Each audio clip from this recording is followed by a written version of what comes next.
Comment vous voyez maintenant avec le recul en fait cette évolution tout à l'heure on vous a eu en interview avec Olivier Delamarche à propos des éconoclastes, qui est ce groupe de réflexion assez critique quant à la situation économique actuelle et notamment à l'information qui est donnée au grand public. Du coup, d'où vient ce scepticisme et est-ce que vous pensez que cette évolution est plutôt saine ou au contraire qu'elle est mauvaise pour l'efficience du marché? Alors savoir ce qui est bon ou mauvais, je veux dire que j'ai pas la prétention de pouvoir trancher. Par contre, observer des dérives et voir à quoi elles ont conduit, là, j'enfoncerai des portes ouvertes en vous disant que oui, il se produit des choses que je considère comme néfastes, nuisible aussi bien pour le particulier même que le professionnel. On a vu des plateformes de trading disparaître parce que d'un seul coup il y a eu un problème de défaut de contrepartie ou parce qu'il y a eu des leviers beaucoup trop importants pris à un moment et puis on n'a pas pu s'en sortir. Et puis l'ultra-fréquence, ça c'est quelque chose qui dépasse le simple débat technique, qui devient presque un débat quasi philosophique. Parce que tout ce qui se déroule, évidemment, l'œil nu est incapable de l'appréhender. Les plateformes se font concurrence entre elles en disant voilà, chez nous le temps d'exécution il est du millionième, et puis non, moi je fais du 10 millionième, etc. Et on voit que tous les grands passeurs d'ordre, je prends une expression très générique, je ne veux pas stigmatiser ni les hedge funds, ni les divisions activités de marché des grandes banques, mais ils sont tous aujourd'hui reliés par quelques mètres de fibres optiques aux plateformes de trading, parce que eh bien, tout fonctionne à la vitesse de la lumière, et si le câble fait 100 mètres, eh bien, votre ordre sera passé avant celui qui a un câble qui fait 1 km. Et évidemment, ceux qui sont à 3000 km de là, leur ordre, même si on a envie de passer le même au même moment, on sera devancé par celui dont le câble, dont le lien fibre optique ne fait que 100 mètres. On en est là. Et là, on s'aperçoit que pour faire de l'argent, c'est plus en faisant du buy and hold ou en étant, comme on dit, sélectif ou en étant capable de faire des bonnes ségrégations au sein des secteurs et faire une approche top-down. Là, on s'aperçoit qu'on fait de l'argent en exploitant uniquement des différences de valorisation entre diverses plateformes et surtout en déclenchant des stops. C'est-à-dire en fait ces ordres qui protègent ceux qui ont beaucoup de leviers et qui ne veulent pas s'exposer à un risque de perte trop important. Et donc il y a des systèmes qui analysent les carnets d'ordre et qui voient qu'il y ait ou pas une tendance sur le marché, qu'il y ait ou pas d'informations sur une entreprise, qui voient qu'on peut aller déclencher à un moment un stop, vente ou achat. Donc on a des systèmes qui génèrent des faux carnets d'ordre, puisque 99% des ordres à l'achat ou à la vente sont éliminés, annulés avant l'exécution, dans la seconde. Donc on est dans une espèce de brouillard quantique.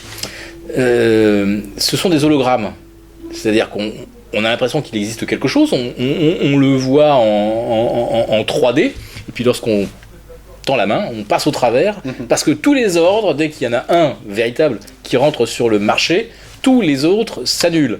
Sauf évidemment ceux qui ont été rentrés comme des stops, parce que là on a affaire à des vrais investisseurs qui ont pris des vraies positions, et là paf, le stop est déclenché, immédiatement derrière c'est vendu ou c'est acheté face à pas de contrepartie, puisque la contrepartie en fait n'existe pas dans cet hologramme, et quand on a déclenché l'ordre d'achat ou de vente, derrière hop, on va pouvoir racheter et encaisser la différence.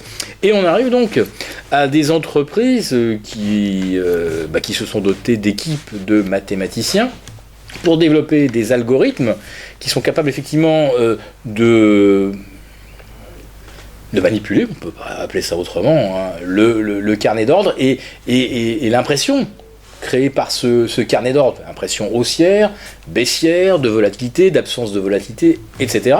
Il y a une entreprise là, qui va s'introduire bientôt en bourse qui s'appelle Virtu et qui se vante,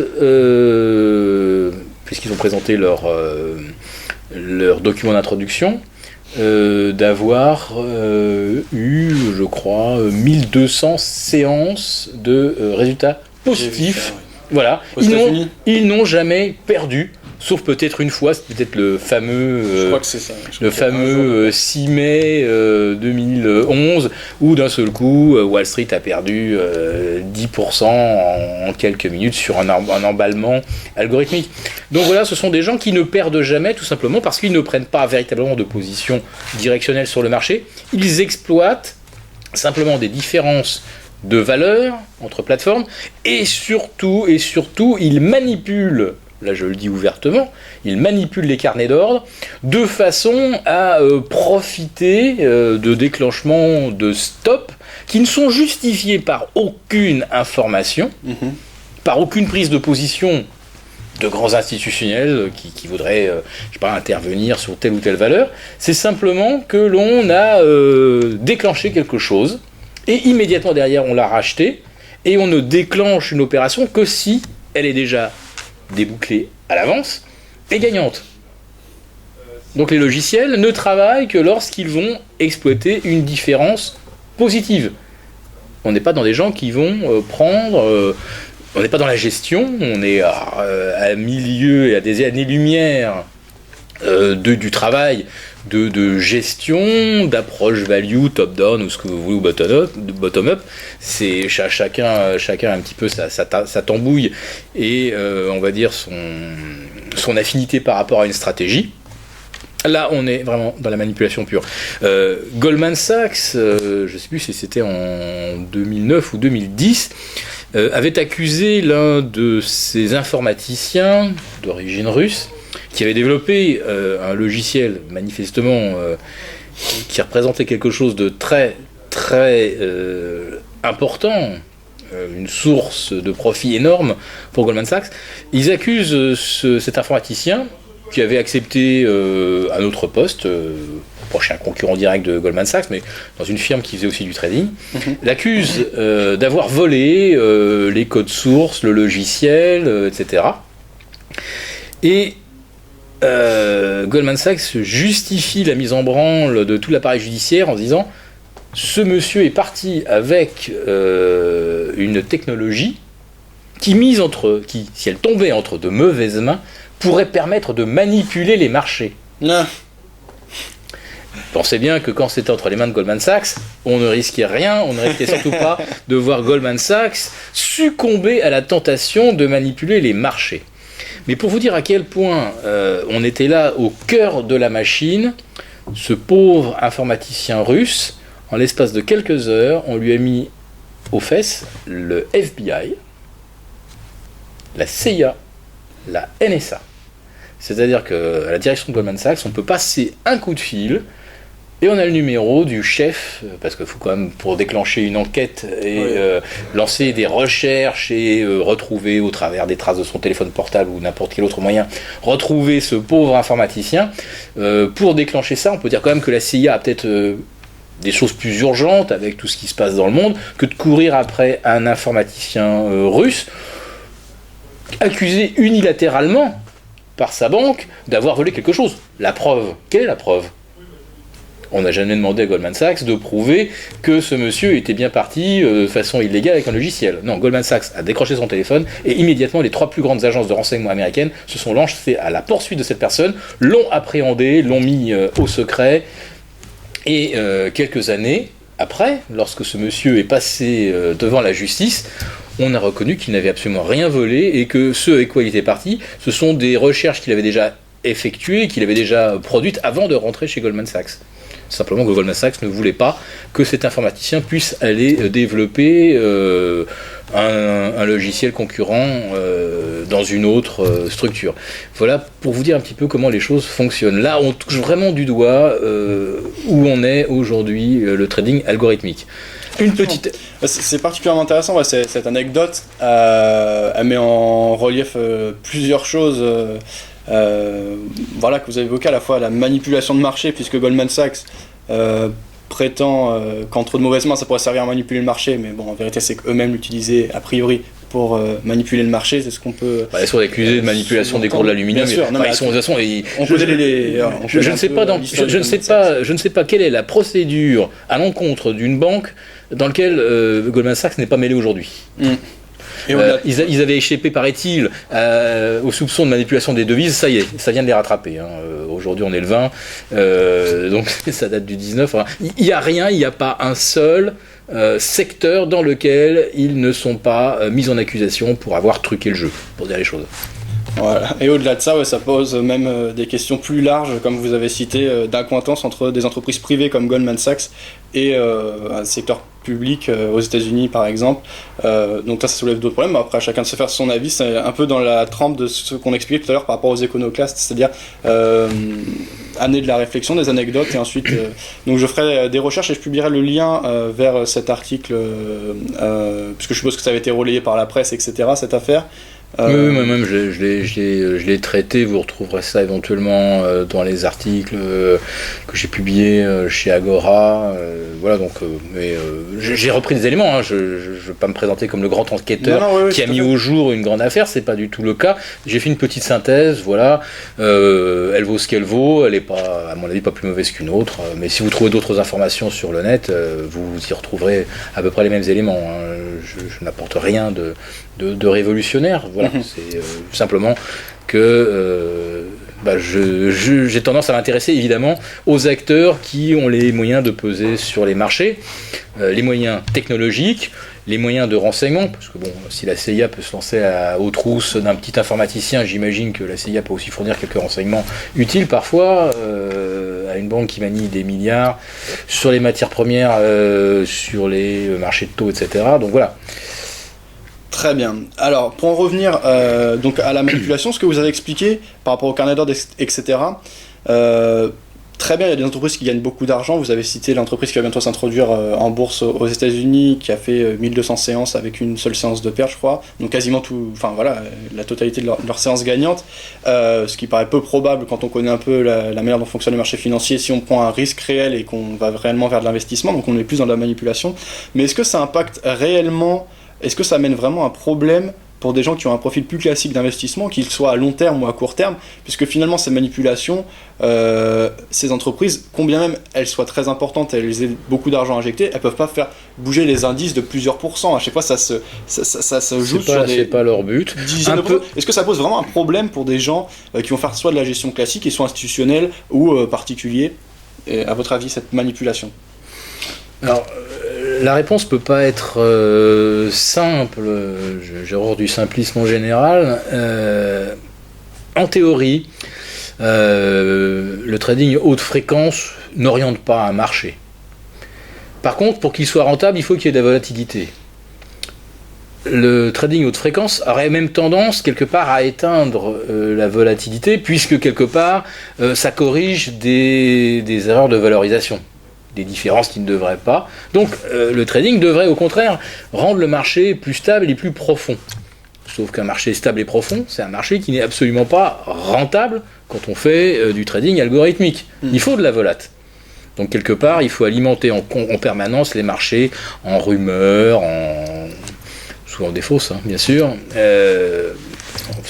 On n'est jamais capable de les sourcer, il n'y a jamais d'enquête qui aboutisse, donc c'est vraiment un vrai beurre. Donc des rumeurs circulent, un tel aurait déclaré ça, telle entreprise aurait envisagé de mettre la main sur, ou telle entreprise pourrait annoncer des rachats de titres. Enfin, on fait circuler des rumeurs, on crée de la volate.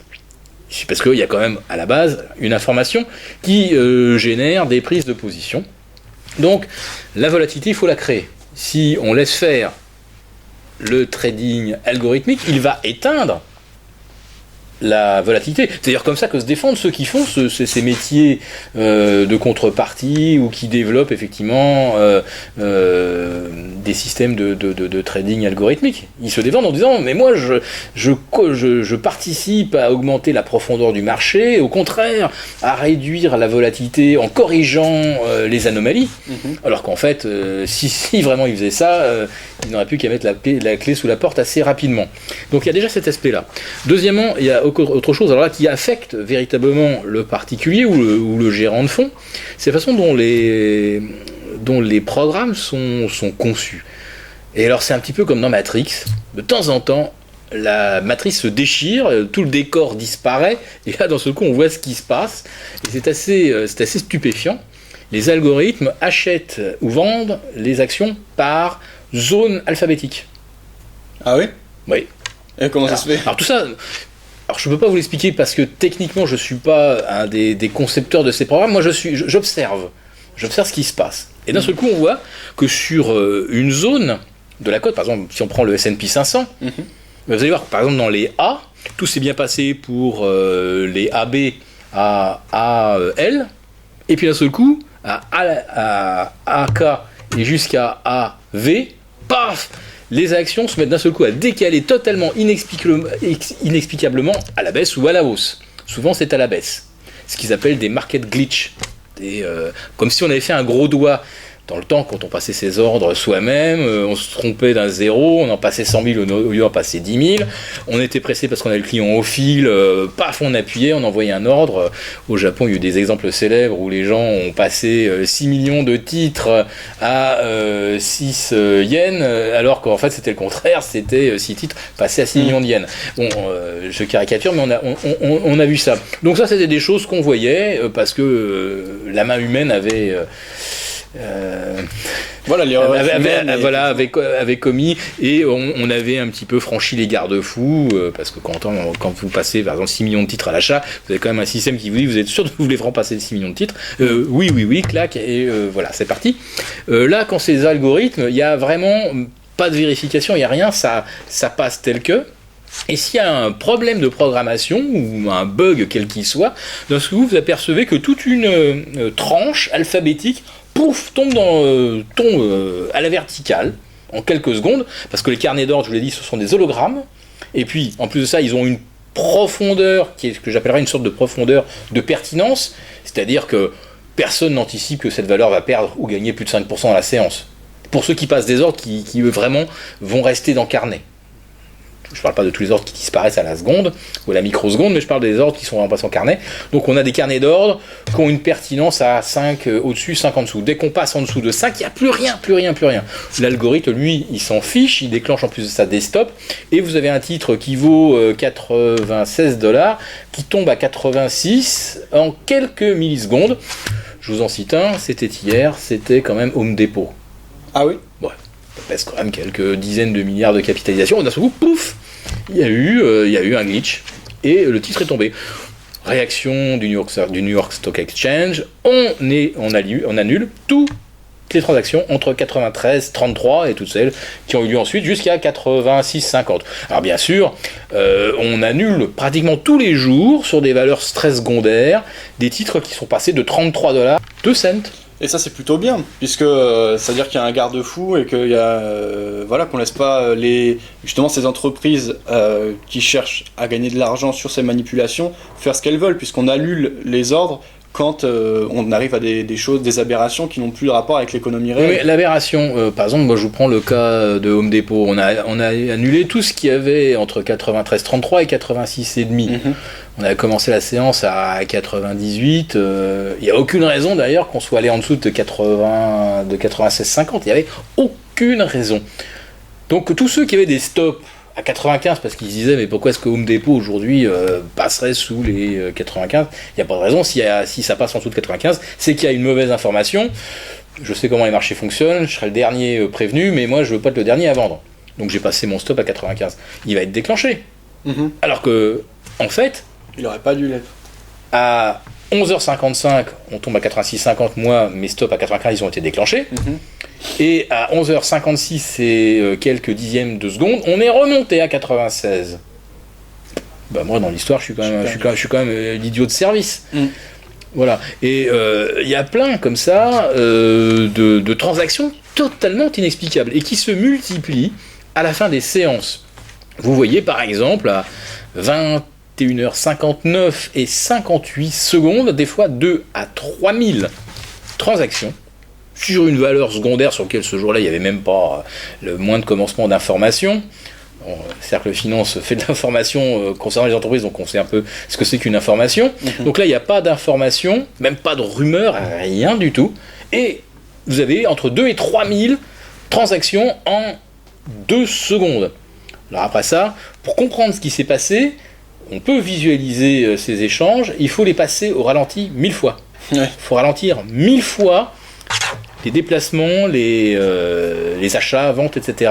entre les différentes plateformes pour voir ce qui s'est passé. Pourquoi est-ce que ces titres se mettent d'un seul coup à décaler ? Parce que ça se situe dans un plus vaste ensemble de manipulations. On cherche par exemple sur le S&P à obtenir 2000 à la clôture.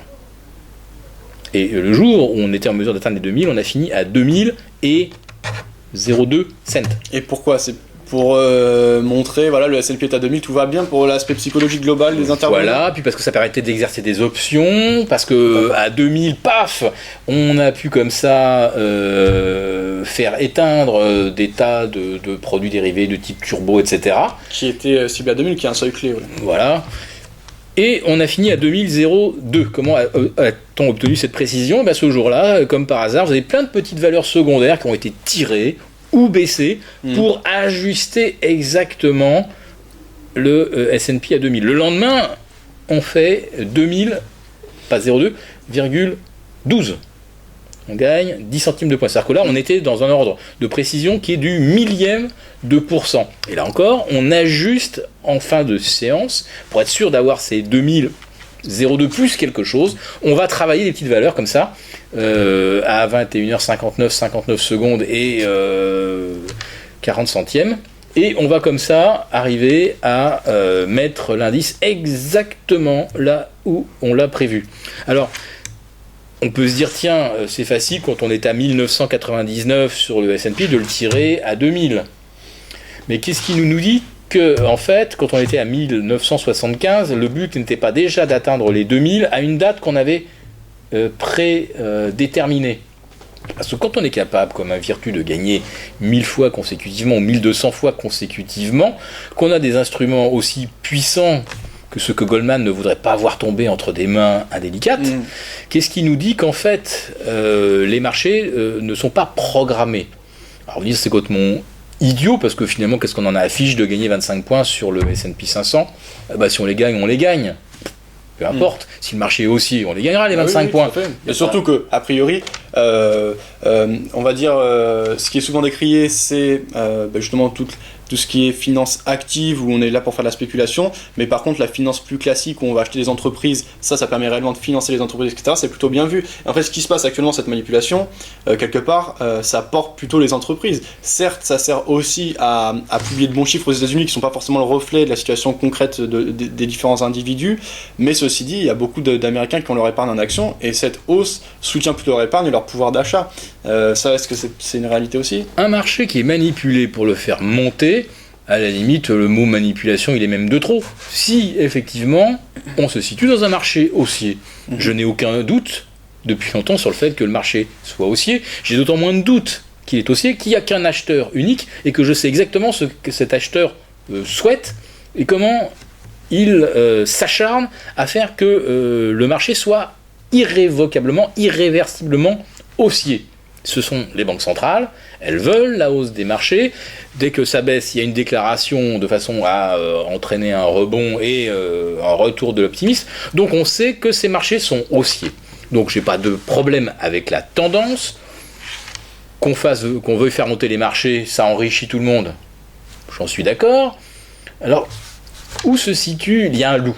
Où se situe le loup ? Gagner ces 25 points entre 1975 et 2000, ou maintenant entre 2000 et 2050, pourquoi pas ?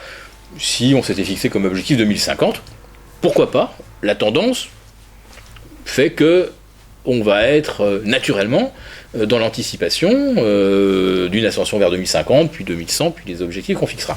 Mais il y a un loup. Parce que moi, si j'achète des options, parce que à 2000, je me dis que je verrai bien 2050 avant le 22 novembre. Si j'ai des options, elles vont rien me rapporter. Oui. Parce que la volatilité ne présente pas grand intérêt.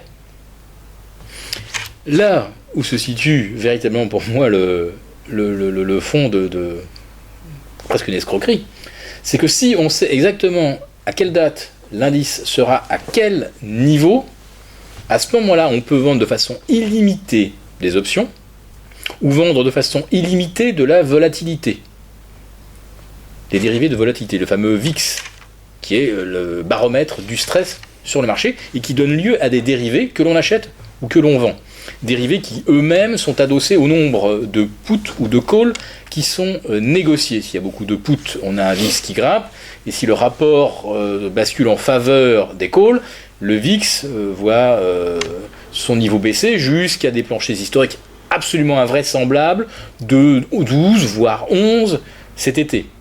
Des niveaux qu'on n'avait jamais vus sur le VIX. On n'avait jamais vu autant de gens optimistes sur l'avenir que cet été, et un VIX à 11 ou 12. C'est carrément impossible. Mais qu'est-ce qui est cette véritable mine d'or que constituent les dérivés ? C'est que beaucoup d'opérateurs sont obligés de se couvrir face à des marchés qui sont gonflés à l'hélium.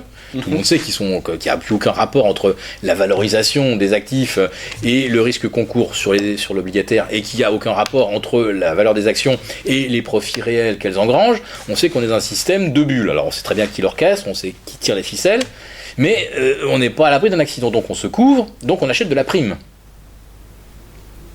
Et la prime, elle est systématiquement encaissée par ceux qui la vendent. Et ceux qui la vendent n'encaissent systématiquement la prime que parce qu'ils savent exactement qu'il n'y a pas de risque que cette prime, d'un seul coup, se mette à progresser de façon imprévue. Et il se trouve que ceux qui encaissent la prime sont également ceux qui avancent l'argent à ceux qui opèrent sur les marchés. Donc, ils prêtent, en sachant qu'ils ne prennent pas de risque en prêtant. Si les gens jouent la hausse du marché, ils vont gagner, c'est sûr, les marchés vont monter, mais ils vont avoir comme bonus, en plus de ça, le fait d'encaisser la prime, parce que eux, ils savent qu'ils peuvent vendre de façon illimitée de la volate, puisqu'ils savent que cette volate ne va pas monter, puisque eux-mêmes ont les instruments technologiques pour l'écraser. Donc, c'est un peu le beurre et l'argent du beurre, tandis que ceux qui sont en face, qui empruntent de l'argent, c'est eux quand même qui assument le risque. Exact, puisque quoi qu'il arrive, vous dites qu'il y a une logique derrière, effectivement, mais ceci dit, je pense, quoi qu'il arrive, les marchés, même s'il y a possibilité de les manipuler, et de toute façon, objectivement, c'est le cas actuellement, et même officiellement de la part des banques centrales, c'est clairement leur discours, c'est-à-dire, voilà, la situation est difficile, on imprime de la monnaie qu'on injecte pour soutenir le secteur économique, et ça passe d'abord par les banques, et on voit que la plupart de ces relances vont plutôt sur les marchés financiers qu'à l'économie réelle, il n'y en a qu'une petite partie qui va à l'économie réelle. L'écume des choses, oui. Et du coup, on est quand même soumis derrière à des aléas qu'on ne maîtrise pas. Je veux dire, par exemple, en ce moment il y a de la tension par rapport à l'Ukraine, on voit également au Moyen-Orient, il y a toujours des choses qui peuvent partir, on va dire en vrille, et ça peut avoir un impact réel sur les marchés financiers. Donc il y a quand même cette notion de risque, donc c'est une logique de manipulation, mais peut-être que ça va pas fonctionner comme ça indéfiniment. Il y a un moment où on va revenir des marchés. Se couvrir contre le risque, c'est incontournable. Vendre des options quand on est un gérant pour améliorer la rentabilité du portefeuille, c'est aussi une stratégie constante. Pour vendre la prime et l'encaisser, il faut aussi avoir en face de soi des acheteurs. Et les acheteurs sont pas naïfs, ils savent comment ça fonctionne. On sait très très bien que c'est manipulé. Donc ceux qui achètent cette prime, ils le font parce qu'ils y sont quand même un petit peu obligés. Sinon, il n'y aurait plus du tout de contrepartie. Oui. Plus de contrepartie. Tout le monde a compris que les banques centrales veulent que les marchés montent. Tout le monde a compris que les initiés, j'invente rien, sont au courant du contenu des délibérations de la Fed avant qu'elle soit publiée et avant que le commun des mortels puisse en prendre connaissance. C'est même tellement institutionnalisé que la Banque centrale américaine s'est choisi un correspondant du Washington Post à qui il donne les meilleures feuilles ou les passages clés d'un communiqué. Généralement, vous voyez que 99% du communiqué précédent est repris dans les appréciations économiques, le diagnostic, et puis il y a une toute petite virgule qui a été déplacée, où il y a un adjectif, on l'a augmenté ou on l'a réduit. On était extrêmement... Non, on devient très. Le extrêmement et le très n'ont pas la même signification. On voyait une période de temps très étendu, si on supprime le très étendu, ça veut dire que on change le timing, on change la vision du timing du marché. Donc quand il y a dans les délibérations de la Fed un petit changement, on en avertit le marché, mais pas tout le monde. Uniquement quand même ceux qui ont, on va dire, des contacts privilégiés ou qui collaborent avec la Fed. Donc, de toute façon, avant les communiqués de la Fed, il y a déjà des gens qui sont au courant. C'est un principe d'initiation, et la Fed le défend même, puisqu'elle explique qu'aujourd'hui, son principal problème, c'est pas de savoir si maintenir les taux bas aura un effet ou pas, puisque ça n'en a pas. Ça ne fera pas repartir l'inflation, ça ne fera pas repartir la machine économique, et ça n'enrichira pas l'homme de Main Street. Mm-hmm. Le problème de la Fed, c'est de savoir comment elle doit communiquer de façon à ce que les marchés ne subissent pas ce que j'appellerais un effet seau d'eau froide. Donc, elle distille, ou au travers des interventions de tel ou tel de ses membres, elle distille des petits indices, de façon à ce que lorsque le communiqué sort, le marché est parfaitement serein. Quand je dis le marché, c'est 5 intervenants. Je pourrais même dire qu'aujourd'hui, il y en a 2. Alors, Goldman Sachs, bien sûr, parce que c'est celui qui a les meilleures informations et les machines les plus puissantes. Et le deuxième, c'est JP Morgan, puisque JP Morgan détient en conservation 43% de tout ce que la Fed de New York a acheté par le biais des QE depuis 2009. En gros, JP Morgan détient exactement 1,7 trillion, c'est-à-dire 1700 milliards d'instruments obligataires divers. 1700 milliards, c'est exactement le montant des MBS rachetés par la Fed depuis l'origine. Parce qu'elle achète un peu d'ABS, des MBS, dérivés d'emprunts hypothécaires, et les bons du Trésor, la totalité du 30 ans, et 40-45% du 10 ans. Donc, vous voyez qu'il y a un intervenant sur le marché qui gère et qui conserve 43% pratiquement de tout ce que la Fed a acheté. Cet opérateur-là est absolument tout puissant sur le marché. Vous détiendriez déjà ne serait-ce que 10% des positions sur un instrument quel qu'il soit, vous êtes déjà dominant. On peut imaginer que JP Morgan, quand la Fed va mettre plus ou moins d'argent au guichet dans le cadre de ses interventions, JP est le premier à le savoir. On a arrêté les quantitative easing, donc tout le monde se dit « Ah bah ça y est, c'est fini les injections ». Non, la Fed a dit qu'elle allait équilibrer son bilan maintenant, le fixer à 4500 milliards. Étant donné que chaque année, il y a 8% d'instruments qui viennent à échéance, qui sont remboursés, pour maintenir son bilan, il faut donc que la Fed continue d'acheter des instruments obligataires à hauteur de 400 milliards par an. Ça fait quand même beaucoup d'argent, sachant que son dernier QE a eu une amplitude de 1300 milliards. Donc vous voyez que la Fed continue d'être très active. Quand vous avez un intervenant comme JP Morgan qui va pratiquement opérer tout ce que la Fed va ramasser ou vendre sur le marché, vous savez exactement combien il y aura d'argent en jeu, et à partir du moment où vous savez quel est le niveau de la liquidité, sa vitesse de déplacement, vous êtes totalement maître du marché. Si vous êtes totalement maître du marché, vous pouvez vendre de la volatilité indéfiniment, sans avoir jamais le risque de vous voir exposé à une perte. Et tous les mois, eh bien, ceux qui se couvrent sont absolument certains de perdre cette couverture, cette assurance, mais qu'ils sont obligés de prendre néanmoins, comme nous qui circulons en voiture ou en scooter, on est obligé de prendre une assurance en espérant ne jamais se casser la figure. Ça peut toujours arriver, alors que dans le marché, a priori, ça n'arrivera pas, sauf le jour où ça va arriver, et ça va être, à mon avis, un désastre absolu, puisque tout le monde pense que ça peut continuer de fonctionner comme ça et que le système est en équilibre. Et donc il y a plein de gens qui se sont d'ailleurs positionnés comme réassureurs, puisqu'ils pensent qu'il n'y a pas de risque. Un petit peu comme AIG en 2007 réassurait tous les portefeuilles obligataires, tous les MBS, et d'autres, vous vendez aussi de la prime, puisque le marché il avait qu'un seul sens, et que donc ceux qui payent la prime étaient sûrs de la perdre, et que les assureurs étaient sûrs de l'encaisser. Et puis le jour où le risque s'est manifesté, en fait aucun assureur n'avait la moindre liquidité pour payer la prime. Voilà. Donc c'est un peu, voilà dans quoi nous nous situons aujourd'hui. Donc on est en train de nous refaire en fait 2007. Donc aujourd'hui, c'est plus les subprimes, mais c'est des choses qui y ressemblent beaucoup. Alors il y a tout le shadow banking en Chine, et où nos banques sont très très engagées. Elles sont actives en Chine, et donc elles ont en face d'elles un système bancaire qui produit du subprime à des niveaux qui, je pense, n'ont rien à envier à ce qu'on avait aux États-Unis en 2007. On a des banques qui prennent d'énormes leviers sur les instruments obligataires parce qu'il n'y a plus de rendement. Donc pour dégager du 10%, quand on a 1,15 par exemple sur le l'OAT, aujourd'hui on prend des leviers 7, 8, 10 pour obtenir ces 10% de rendement. Et c'est pourquoi il est très important que les taux ne montent pas, les taux au jour le jour ne montent pas, puisque quand on prend du levier,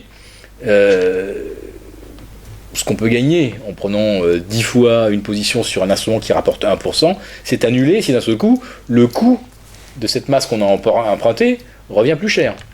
Donc il faut absolument que les taux restent à zéro pour continuer de prendre du levier de façon illimitée et encaisser le rendement des instruments financiers. Très bien. Voilà, donc on a de nombreux exemples précis sur votre vision des choses.